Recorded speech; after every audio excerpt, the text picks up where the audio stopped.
ഈ ഇംഗ്ലീഷിൽ സായിപ്പിന്റെ ഒരു ചൊല്ലുണ്ട്, they are so heavenly minded that they are no earth good എന്ന്. ഒന്നോട് പറയും, സോ ഹെവൻലി മൈൻഡഡ്. എന്ത് പറഞ്ഞാലും ഗ്ലോറി ഹല്ലേലൂയ പ്രൈസ് ലോർഡ് എന്നൊക്കെ പറയും. മനുഷ്യന് യാതൊരു ഗുണമില്ല. അങ്ങനല്ല ഞാനും നിങ്ങളും ആകാൻ പോകുന്നത്.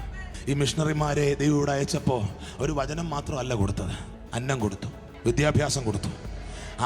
അവരുടെ അധ്വാനം കൊണ്ടാണ് ഇന്ന് നമ്മൾ പറയുന്ന നവോത്ഥാനവും ഈ സാമൂഹിക പരിഷ്കരണവും ഒക്കെ ഈ ദേശത്ത് വന്നത്. അങ്ങനെയാണെങ്കിൽ നവോത്ഥാനം 2.0 ഇന്ത്യയിൽ നടക്കണമെങ്കിൽ ഇതിനകത്തിരിക്കുന്ന നമ്മൾ എഴുന്നേക്കണം. സഭ പണിയാനുള്ള ഗ്രേസ് അല്ല ഇവിടെ പകരുന്നത്, ഇന്ത്യയെ പണിയാനുള്ള കൃപ. ഇങ്ങനെ ഇരിക്കാനാണോ ദൈവം നമ്മളെ വിളിച്ചത്? അതോ നമ്മളെ കൊണ്ട് ദൈവത്തിന് ഒരു ഹയർ പർപ്പസ് ഉണ്ടോ? ജോൺ നോക്സ് എന്ന എൻ്റെ ഓർമ്മ, give me Scotland or I die. യുദ്ധത്തിന് താരതമ്യേന ചെറിയൊരു സൈന്യമാണ് സീസറിൻ്റെ കൂടെ ഉള്ളത്, ജൂലിയസ് സീസറിൻ്റെ കൂടെ. സീസർ വന്നിങ്ങനെ യുദ്ധം നടക്കുന്ന ആ തീരത്ത് ഇറങ്ങിക്കഴിഞ്ഞപ്പോൾ അദ്ദേഹത്തിൻ്റെ പട്ടാളത്തിനൊരു കൽപ്പന കൊടുത്തു, നമ്മൾ വന്നിറങ്ങിയ കപ്പലെല്ലാം കത്തിച്ചേക്കാൻ പറഞ്ഞു. അപ്പോൾ അവർ ചോദിച്ചു, അതെന്തിനാ? ഒന്നീ ജയിക്കും, or else there is no going back.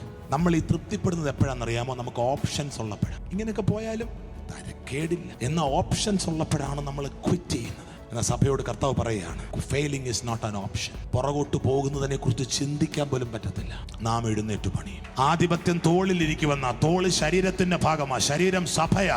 അങ്ങനെയാണെങ്കിൽ ഇന്ത്യൻ സമൂഹത്തിൽ ദൈവീക ആധിപത്യം നടത്താൻ വിളിക്കപ്പെട്ടവർ ഭയന്നും വിറച്ചും ഇങ്ങനെ ഈ ഹാളിനകത്ത് പമ്മി ഇരുന്നാൽ ഒക്കെയല്ല, എഴുന്നേറ്റിട്ട് പറയണം, ഇത് എന്റെ രാജ്യമാണ്, ഈ രാജ്യത്തെ ഞങ്ങൾ കർത്താവിന് വേണ്ടി പണിയും.